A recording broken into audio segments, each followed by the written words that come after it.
अस्सलाम वालेकुम जी। मैं आपको दोस्त ईशान जी और आप देख रहे हैं प्रॉपर्टी हेल्पलाइन। आज हम आपके साथ विक्टोरिया सिटी लाहौर के रिगार्डिंग कुछ लेटेस्ट इन्फॉर्मेशन लेके आए हैं, कुछ लेटेस्ट अपडेट्स लेके आए हैं जो मैं आप लोगों के साथ शेयर करना चाहूँगा। और उससे पहले मैं आप लोगों के साथ शेयर करना चाहूँगा कि एक वेल डिज़ाइन सोसाइटी अगर लाहौर की सराउंडिंग में अवेलेबल हो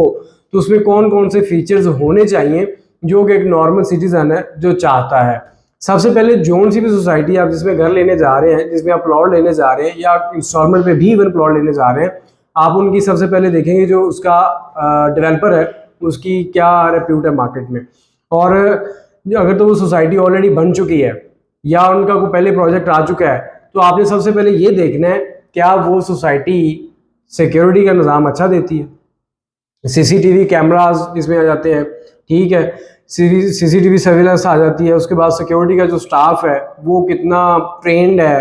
कितना वेल एजुकेटेड है, आपके आने जाने के ऊपर कितनी नज़र रखता है, उसको क्या आइडिया रहता है। मतलब इन दी एंड सिक्योरिटी सिस्टम जिस सोसाइटी का अच्छा होता है, सबसे पहले हमारी जितने भी लोग होते हैं, जो भी बंदा किसी भी जगह को छोड़ के किसी दूसरी जगह पे आता है, सबसे पहले उसकी प्रायोरिटी होती है सिक्योरिटी। तो सबसे पहले आपने क्या देखना होता है कि आप जोन सी सोसाइटी में प्लॉट लेने जा रहे हैं उसकी सिक्योरिटी कैसी है। सिक्योरिटी के बाद आपने जो सेकंड चीज़ देखनी है किसी भी सोसाइटी में घर लेने से पहले, प्लॉट लेने से पहले या अपनी इन्वेस्टमेंट करने से पहले, आपने ये देखना है आया कि वो सोसाइटी जो है गेटेड कम्युनिटी देती है या माहौल ओपन ही है। ठीक है, गेटेड कम्युनिटी देती है तो वो सोसाइटी आपके लिए बेहतर है, इन्वेस्टमेंट पॉइंट ऑफ व्यू से भी बेहतर है और हर लिहाज से वो बेहतर है। उसके बाद आपने देखना है कि जो सोसाइटी है इसका इंफ्रास्ट्रक्चर कैसा है। अगर इन्होंने कोई चीज़ पहले डेवलप की है, मार्केट में दी है, तो उसका इंफ्रास्ट्रक्चर आपको आइडिया रहेगा, आप उस लिहाज से इन्वेस्ट करेंगे। ठीक है, अगर आप किसी भी नई सोसाइटी में इन्वेस्ट करने जा रहे हैं so you have to understand या सी कि कौन किस टाइप का जो सोसाइटी है उसका इंफ्रास्ट्रक्चर कैसा है, क्या वो सोसाइटी जो है वेल प्लान्ड है, वेल मेंटेन्ड है, इंफ्रास्ट्रक्चर उसका क्या, उस सोसाइटी में रोड्स पक्की हैं, स्ट्रीट लाइट्स हैं, प्रॉपर ड्रेनेज का सिस्टम है या नहीं है। ये सारी चीज़ें आपने लाजमी देखनी है। उसके बाद जो फोर्थ चीज़ आती है जो आपने लाजमी देखनी होती है हर सोसाइटी में, वो होती है अमेनिटीज़। अमेनिटीज़ में अब क्या आता है, आपने सबसे पहले देखना है कि प्ले ग्राउंड सोसाइटी के अंदर है या नहीं है। प्ले ग्राउंड्स हैं, पार्क हैं, स्कूल्स हैं, स्कूल सोसाइटी ने दिए हैं, स्पोर्ट्स फैसिलिटीज़ दी हैं सोसाइटी ने, कम्युनिटी सेंटर्स दिए हैं, रिक्रिएशनल एरियाज दिए हैं या नहीं दिए। ये एक मैं आपको आइडियल सोसाइटी के बारे में इंफॉर्मेशन दे रहा हूँ। और जो भी जगह जहाँ पे आप जाके अपनी इन्वेस्टमेंट करना चाह रहे हैं तो ये आइडियल थिंग्स आपके माइंड में लाजमी होती हैं। सो इसी चीज़ों को आपने जहन में रखते हुए आगे चलना होता है। आगे आता है जी शॉपिंग सेंटर्स। आजकल सोसाइटीज़ को इतनी बड़ी तो बन नहीं रही, जो बहुत बड़े लेवल की सोसाइटी होती है जैसे कि बहरिया है, डीएचए है, और अगर इसी एरिया की बात करें तो हमारे पास लेक सिटी है। ठीक है, इन सोसाइटीज़ में अपने शॉपिंग मॉल्स भी हैं, शॉपिंग सेंटर्स भी हैं, और ये जितनी भी चीज़ें मैंने आपको बताई हैं फिंगर टिप्स पे, इन सारी की सारी चीज़ों की फैसिलिटीज़ इन सोसाइटी में अवेलेबल है, सोसाइटीज़ में अवेलेबल है। अलबत्ता कुछ सोसाइटीज़ हैं जो कि छोटे लेवल पे है, उन सोसाइटीज़ के अंदर ये चीज़ें फिलहाल वक्त तो अवेलेबल नहीं है, बट आने वाले कल में कुछ कहा नहीं जा सकता। उसके बाद है एजुकेशनल इंस्टीट्यूशन, जो सबसे पहले आपका सिक्योरिटी सिस्टम से लेके आगे बढ़ती चली जाने वाली चीज़ों में जो सबसे ज़्यादा चीज़ आप जिसको इम्पोर्टेंस देते हैं वो है आपके बच्चों की तालीम। ठीक है, बच्चों की तालीम के लिए आपको आइडिया रहना चाहिए कि जोन सी सोसाइटी में आप घर लेने जा रहे हैं, प्लॉट लेने जा रहे हैं, क्या वहाँ पे ऑलरेडी स्कूल सिस्टम अच्छा है, कॉलेज सिस्टम अच्छा है या यूनिवर्सिटी सिस्टम कुछ इस तरह के उसके लेफ्ट राइट में आजू बाजू में चीज़ें अवेलेबल हैं,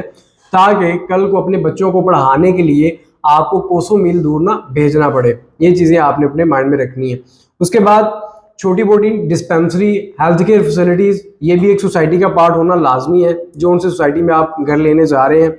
उसके बाद जो आपने चीज़ देखनी है वो देखनी यूटिलिटीज़ यानी कि इलेक्ट्रिसिटी, वाटर सप्लाई और वेस्ट मैनेजमेंट। उसके बाद गार्बेज कलेक्शन, और गैस तो आपको पता ज़रूरी है, गैस ना नहीं होगी तो मसला बनेगा, लेकिन आजकल के जो दिन चल रहे हैं गैस के बगैर भी कहीं पे घर मिलता है तो हमें लेना पड़ता है। ठीक है, इसके बाद यूटिलिटीज़ के बाद वेस्ट मैनेजमेंट का सिस्टम आता है। Well organised waste management system अगर किसी सोसाइटी में होता है, यानी कि गार्बेज कलेक्शन होती है, रिसाइकलिंग फैसिलिटीज़ होती है, ये तो खैर थोड़ी सी अपडेटेड चीज़ें हैं। हाइजीन एनवायरनमेंट प्रोवाइड करना, ये थोड़ी सी अपडेटेड चीज़ें हैं, लेकिन वेस्ट मैनेजमेंट का वहाँ पे एटलीस्ट सबर होना चाहिए।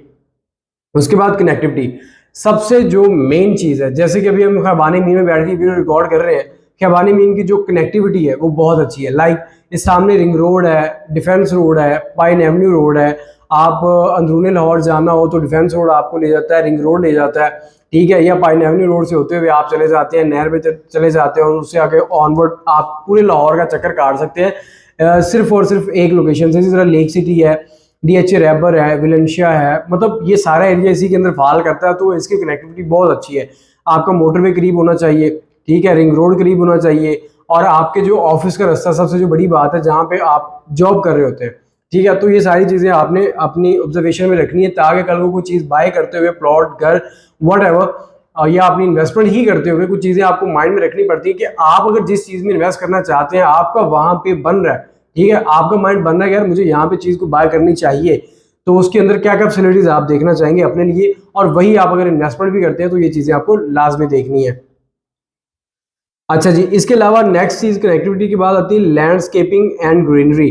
जोन सी भी सोसाइटी में आप बाय कर रहे हैं कोई चीज़, वेल टेन लैंडस्केपिंग, ट्रीज और ग्रीन स्पेसेस होनी चाहिए। लाइक पार्क जो है ना वो अच्छे होने चाहिए, वॉकी फॉरेस्ट जो है ना वो होना चाहिए। लाइक जैसे अभी ये अपना सोसाइटी है हमारे पास लेक सिटी है, इन्होंने गोल्फ कोर्स दिया हुआ है, ठीक है। इसी तरह की और सोसाइटीज़ है जिन्होंने अपने छोटे छोटे जॉगिंग ट्रैक्स दिए हुए हैं, या पार्किंग एरिया इतना, या पार्क का एरिया इतना छोड़ा हुआ, पार्क स्पेसेस इतनी छोड़ी हुई है कि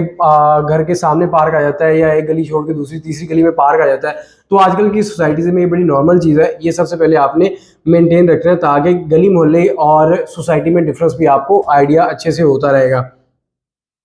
ये चीज़ जब आप देख सकते हैं, उसके बाद फिर आपको आइडिया रहता है कि कम्युनिटी फैसिलिटीज़ जो है ना वहाँ पे क्या है, लाइक कम्युनिटी हॉल्स हैं या नहीं है, लाइब्रेरीज़ हैं, मीटिंग रूम्स हैं, और इस तरह की सोशल इंटरेक्शंस के लिए कुछ जगह दी गई है कि नहीं दी गई। ये वेल मेंटेन्ड सोसाइटीज़ में तो ये चीज़ें अवेलेबल होती हैं, लेकिन आजकल जोन सी भी सोसाइटी आ रही है ये SOPs को फॉलो कर रही है, और इन SOPs को फॉलो करते हुए ही आगे चलती चली जा रही है और देख रही है कि क्या सिलसिला का, यानी कुछ ऐसा कॉमन मीटिंग रूम होना चाहिए या कोई कॉमन हॉल होना चाहिए सोसाइटी के अंदर, जहाँ पे चंद लोग बैठ के मीटअप कर सकते हैं। तो आजकल की सोसाइटी में कोशिश की जा रही है कि ये चीज़ें डेवलप की जाए। मेंटेनेंस एंड मैनेजमेंट, जोन सी भी सोसाइटी आजकल नहीं बन रही है, जोन सी सोसाइटी नहीं बनी है, उसमें मेंटेनेंस एंड मैनेजमेंट का काम जो है ना वो बहुत बहुत जो है ना वो तेज़ी से होना चाहिए, बैकअप पे होना चाहिए, ताकि आने वाला, अब जैसे कोई भी नया ब्रांड आता है, ठीक है, वो बैकअप वारंटीज देते हैं, वो बैकअप देते हैं अपनी प्रोडक्ट के हवाले से अपने एंड यूजर्स को, अपने इन्वेस्टर्स को, अपने कस्टमर्स को, अपने कंज्यूमर्स को, फिर जाके वो ब्रांड जो है ना वो मार्केट में आपके सामने आ जाता है कि यार ये ब्रांड अच्छा है, हमें अगर मोबाइल लेना है तो आईफोन का लेना है, ठीक है, पहले नोकिया का, तो नोकिया से आज हम आईफोन की तरफ ट्रांसफॉर्मेशन हमारी हो गई है। अगर हमने प्लॉट लेना है, DHA में लेना है, बैरिया में लेना है, लेक सिटी में लेना है, या आजकल न्यू लाहौर अपना लाहौर स्मार्ट सिटी है, और इसी तरह के नए प्रोजेक्ट्स और भी आए हैं जहाँ पे डेवलपर को देख के बंदा कहता है यार ये बंदा ठीक है, ये हमेशा डिलीवर करता है, थोड़ा सा लेट ज़रूर करता है लेकिन डिलीवर करता है। जैसे विक्टोरिया सिटी है उसी के अंदर आ जाती है, क्योंकि इनके पहले साहब का 10 प्रोजेक्ट्स हैं, इन्होंने डिलीवर किए हुए, तो लोगों का एतमाद है यार ये डिलीवर कर रहे थे पहले भी और अभी भी करेंगे, इंशाल्लाह नेक्स्ट करेंगे डिलीवर। तो ये सारी चीज़ें जो है ना वो रखनी पड़ती हैं, क्या बंदा, तो ये सारी चीज़ें होती हैं, देखनी पड़ती हैं, तो फिर पता चलता है कि आप कौन सी सोसाइटी में इन्वेस्ट कर रहे हैं, कौन सी सोसाइटी में इन्वेस्ट नहीं कर रहे। ये सारे का सारा ओवरव्यू आपको बताने का मकसद ये था कि जैसे हर चीज़ के लिए SOPs होते हैं, वैसे घर खरीदने के लिए, प्लॉट खरीदने के लिए, इन्वेस्टमेंट करने के लिए, लॉन्ग टर्म इन्वेस्टमेंट करने के लिए भी आपके SOPs होने चाहिए। इसी के साथ SOPs होने चाहिए ताकि आप लोग अपने लिए जो घर बाय करने जा रहे हैं, जो प्लॉट बाय करने जा रहे हैं, आप किसी ऐसी जगह पे इन्वेस्टमेंट ना कर दें कि एक नया नाम हो, एक ऐसा नाम हो जो मार्केट में पहले नहीं था और आपने उनके साथ इन्वेस्ट कर दिया और बाद में आप पछताने लगे। कोशिश करें किसी अच्छे नाम के साथ इन्वेस्ट करने की, ताकि आपको लॉन्ग रन में कोई परेशानी का, मुसीबत का या किसी भी ऐसी चीज़ का लाइक आपकी इन्वेस्टमेंट जो है उसके डूबने का ख़दशा ना हो। लें जी, मज़ीद इंशाल्लाह इसी तरह की कुछ वीडियोस और पैगाम आप तक हम पहुंचाते रहेंगे अपने व्लॉग्स के थ्रू, ताकि आपको आइडिया रहे कि आपने जिस जगह पे इन्वेस्ट करना है, और नई नई सोसाइटीज़ को एक्सप्लोर करते रहेंगे हम कि जहाँ पे आप इन्वेस्ट करना चाह रहे हैं, करने जा रहे हैं, वो सोसाइटी कैसी होनी चाहिए, वो माहौल कैसा होना चाहिए। लें जी, इसी के साथ दीजिए इजाज़त। मैं आपको दोस्त ज़िशान रज़ी।